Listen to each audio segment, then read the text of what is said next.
পরাশক্তি আমেরিকার regime change বা Iran সরকার পতনের স্বপ্ন কি তবে ধূলিসাৎ হতে চলেছে? ওয়াশিংটন থেকে তেহরান সর্বত্রই এখন একটাই প্রশ্ন। মার্কিন গোয়েন্দা সংস্থা এনআইসি এর একটি গোপন রিপোর্ট ফাঁস হওয়ার পর তোলপাড় শুরু হয়েছে বিশ্ব রাজনীতিতে। মার্কিন যুক্তরাষ্ট্রের ন্যাশনাল ইন্টেলিজেন্স কাউন্সিল এনআইসি সাফ জানিয়ে দিয়েছে, ইরানের ওপর শত হামলা চালিয়েও সে দেশের বর্তমান শাসক চক্রকে ক্ষমতাচ্যুত করা প্রায় অসম্ভব। গোয়েন্দাদের দাবি, ইরান সরকারের টিকে থাকার ক্ষমতা মার্কিন নীতি নির্ধারকদের ধারণার চেয়েও অনেক বেশি শক্তিশালী।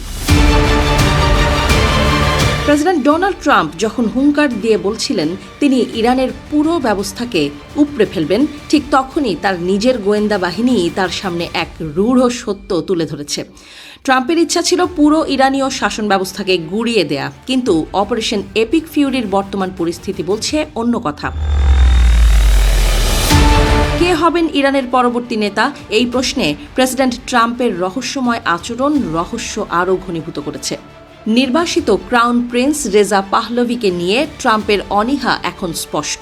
ট্রাম্প মনে করেন ইরানের শাসনভার এমন কারো হাতে থাকা উচিত যিনি বর্তমানে ইরানের ভেতরেই অবস্থান করছেন, কিন্তু তারা কারা? সেই নাম এখনও অন্ধকারেই রয়ে গেছে। এনবিসি নিউজকে দেয়া সাক্ষাৎকারে ট্রাম্পের একটি উক্তি বিশ্বজুড়ে শোরগোল ফেলে দিয়েছে। ট্রাম্প আক্ষেপ করে বলেছেন, যাদের আমি ইরানের নেতৃত্বে দেখতে চেয়েছিলাম তাদের অধিকাংশই আজ মৃত। এই ভয়াবহ স্বীকারোক্তি কি যুদ্ধের ব্যর্থতার ইঙ্গিত, নাকি এর পেছনে লুকিয়ে আছে অন্য কোনো বড় ষড়যন্ত্র? মার্কিন গোয়েন্দা রিপোর্ট বলছে, ইরানের সর্বোচ্চ নেতা আয়াতুল্লাহ আলী খামেনির অবর্তমানেও ক্ষমতা ধরে রাখার জন্য আইআরজিসি এর রয়েছে কঠোর সাকসেশন প্রোটোকল। অর্থাৎ ওপরের স্তরের নেতারা মারা গেলেও সিস্টেমটি এমনভাবে তৈরি করা যাতে তা ভেঙে না পড়ে। এই পরিকাঠামোই এখন আমেরিকার মাথা ব্যথার মূল কারণ। তাহলে কি অপারেশন এপিক ফিউরি শুধু এক ধ্বংসাত্মক বিমান হামলাতেই সীমাবদ্ধ থাকবে? মধ্যপ্রাচ্যের মানচিত্র বদলে দেওয়ার যে স্বপ্ন আমেরিকা দেখেছিল তা কি তবে মাঝপথেই থমকে যাবে?